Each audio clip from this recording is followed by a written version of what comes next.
I got something short and funny. I was falling asleep, and this is a real story that could only happen in the fucked up real world that really happens in the real world in real life. So there's a place where people sleep. It's in back of a parking garage, but it's by the river with a good view. Now people use it because you got the wind blocked in all views. The cement wall is about 10 feet high on one side and 6 feet high on the other. It's very clean. Well, it got dirty a couple times, but some of us homeless people clean this area.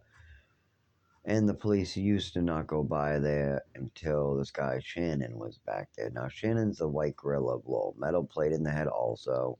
Um, Hallucinates.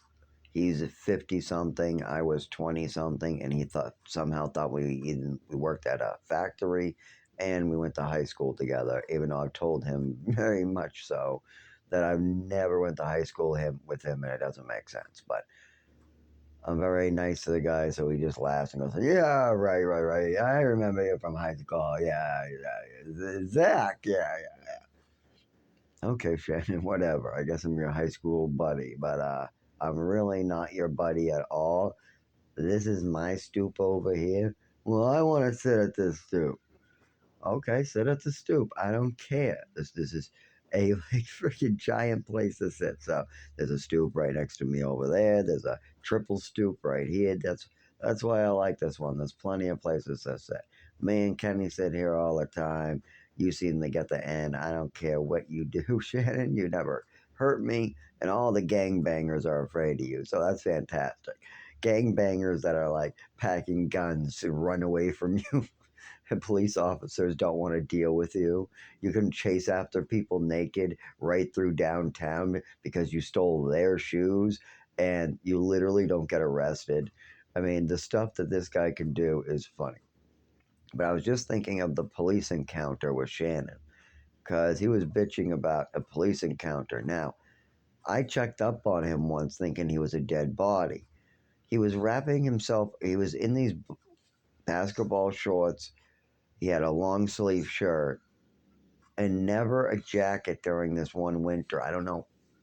It must have been all the K2 because at the time, this guy was a K2 freak. I mean, he was disgusting with it.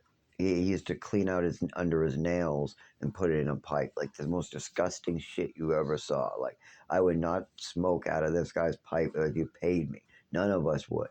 We would give him here, take our shit and go someplace else. Like we don't want to see it. Yeah, yeah. We'll give you K2 to stay away from us with your K2. Like we'll go to the store and we'll have the owner give you a bag if you just give. We don't want it. If you want a bag that bad, I got pot for me. Kenny's alcoholic with two bottles.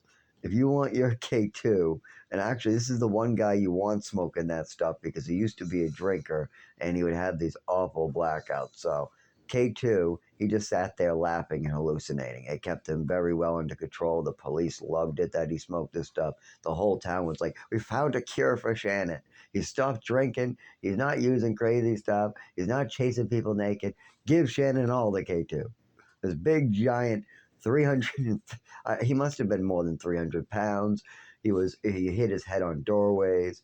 He was bald but had blonde hair on the sides. His beard here went all the way up to his eyeballs, not his cheekbones. I mean all the way up to where where the crow's feet and lines would be. I'd never seen that on another human being. Hands like a gorilla, fingernails that had scoops like a spoon. You never seen a guy like this before, and wearing shorts and in like a Dragon Ball Z long sleeve shirt with basketball shorts. And this was a guy who used to be a businessman like 30 years before he got the metal plate.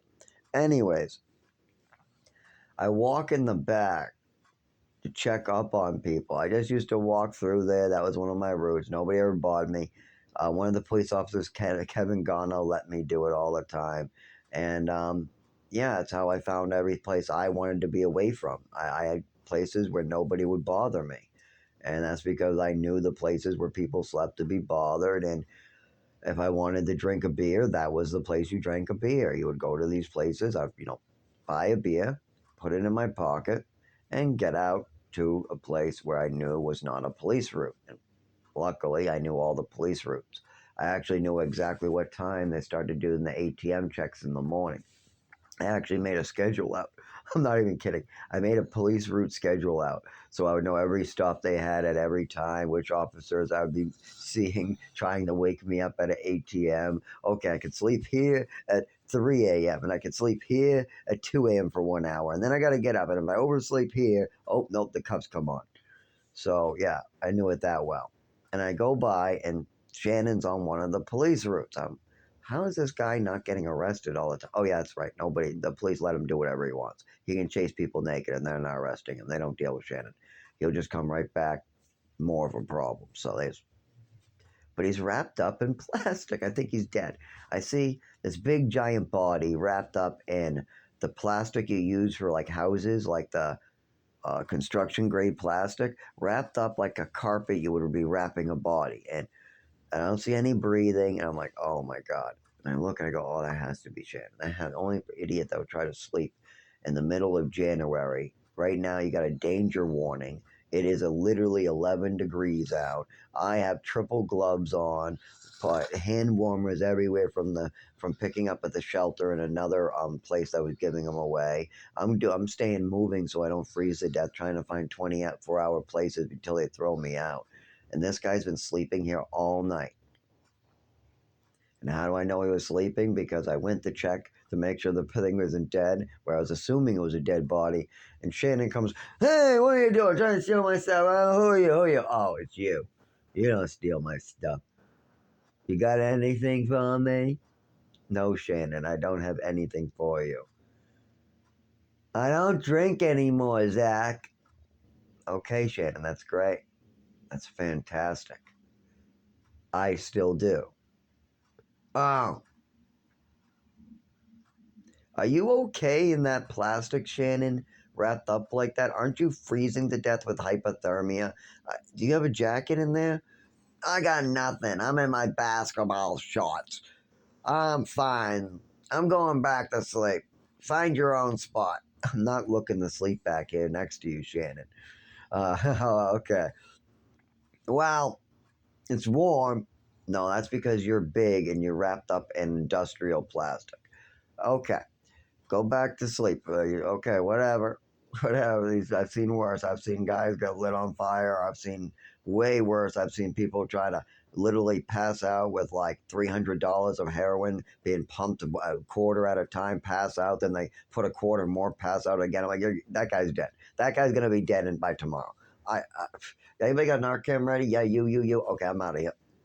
You guys be on babysitting duty. I'm tired of babysitting duty. I babysit the drunks. I don't have to babysit the opiate guys. That's your guys' deal. Yep. You took his dope. Yep. You got free dope, so you're on babysitting duty. No, I don't want to hear your whining. I got Kenny over there. I'm on babysitting duty with the drunks, so good luck.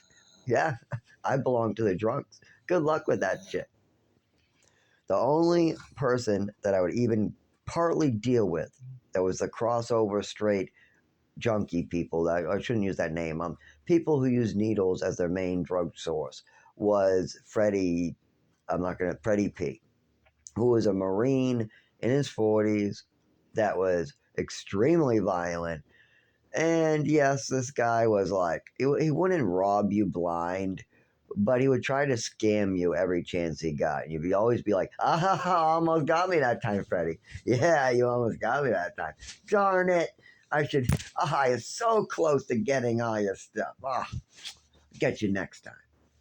Yeah, that's how Freddie was. Freddie was like always trying to scheme how he was going to come up on the next $100 score or something like that. But as long as you were witty, you didn't get drunk and passed out, you were fine. Because that was like, we knew the rule. You get drunk and passed out, all these thieves are robbing you blind, except for your road dog. If you and your road dog were on the road together, you do not rob your road dog. That's a beating situation. That's dirty. You and your road dog or your girl are not to rob each other. Your girlfriend's not supposed to rob you blind. run to another man, neither way. But what I was laughing at is I bet you a police officer went on his route, saw that body wrapped up in industrial plastic, saw that it was Shannon, and was like, finally, I don't have to deal with this crazy guy chasing me 350 pounds. Even if we shoot him, he'll just kill me. This guy doesn't feel any pain. We could shoot him 8 times and he'll still come at me. I'm not fucking with a guy like that. It would probably take a damn grenade launcher to drop this freaking guy. So they're not, they're just like, no, they really, you could shoot Shannon and he would probably just start running at you until you were dead, and just like he probably just belly flop you and you just be done. This guy is, I've, oh no, people don't fight Shannon. They die if they try to. But the police officer probably thought it was his lucky day, found dead Shannon, and then all of a sudden Shannon comes out of the plastic. Hey, oh, how you doing? Who are you? Hey, officer, what are you trying to do back here? Oh, Shannon, it's you? You're alive? You're not dead yet? No, you could suffocate like that. Leave me alone. Okay, Shannon. Now, wrap your head up real good with the plastic. That's probably, the officers used to talk to him like that all the time. Oh my God, officers wanted the hookers to go die. Like Rick and Tammy. If Tammy brought the reports about her husband to the police, then the police get her hurt, killed, and do absolutely nothing but get her like less money, or her whole system is broken. They don't help her one bit, and there's nothing for her. And if she doesn't report her husband, then the police won't do anything if she gets stabbed by a gang member. If Tammy gets stabbed by a total black random person, or a Spanish random person, or a white guy with a buzz cut, or anybody, it doesn't matter, because she won't report her husband and give the police time to mess with her husband. They won't let her report any other crimes. Now, her husband eventually got murdered by a heavy, weird guy named Dave, a heavy-set drunk named Dave. There's a lot of Daves. There's Dave, who everybody thought was like an old man version of me with a fedora. Then there was Dave, the old man with a colostomy bag. Then there's Dave, the drunk. And then there's Dave, the fat drunk. And then there's, Dave, the barkeep. And then there's the Dave, the storekeep. And then there's Asian Dave. Oh my God, I think there's a couple more missing. Yeah, Dave is like the real name of Flacco. I mean, if you go to any Spanish or any time, they're all Flaccos in Lawrence. Flacco, hey, Flacco, Flacco, Flacco. What is everybody naming their kid Flacco in here? No, that's not what it is. It's like El Fuego. It has nothing to do with that. It's drug talk. El Fuego, por favor. Hey, Flacco, El Fuego, por favor. Fire me. Fucking nuts. And the police allow it too. I mean, they know where all these dealers are. They're there for hours, and then the dealers leave before the cops get there. It's just a whole thing. And then certain stores work with the police departments, I mean, they don't want white kids like me figuring it out. So that's like, I was spending too much time figuring stuff out. But once when they knew I kept my mouth shut and I had nothing, I didn't give a shit about ratting anybody out. I wasn't buying heroin or coke. No, I just wanted a job, and that was the only shelter that would let me stay for at least 30 days. So that's why I'm here. Your shelter sucks so bad that you guys do not give a fuck if I have a seizure, fall, or if I crawl my way out of there in the morning. You guys don't give a fuck, so that's why I'm there. The other hospitals and shelters won't allow me to stay, so that's why I'm in Lawrence. Yeah, I know all of the drug dealers. I know the guys from Puerto Rico who have murder charges. I've seen their paperwork. I've seen the guys coming out of prison who get dropped off in Lawrence. Yes, oh yeah, that's the thing, by the way. A lot of these prisons like to send direct rides to Lawrence. I'm not sure what's up with that. And there's a sign. People who come from Puerto Rico show me this picture on their phone of a sign in Puerto Rico that says, "Go to Lawrence." And then they put a sign in Lawrence that says "Go to Lowell" right at the bus stop at the Spanish intersection. I'm not even fucking kidding you.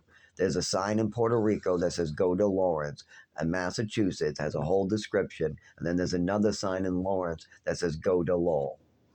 What the freaking hell? Are they making these Spanish people a roadmap to the best towns possible? And that's exactly what it is. Lawrence is a sacred city, or a sanctioned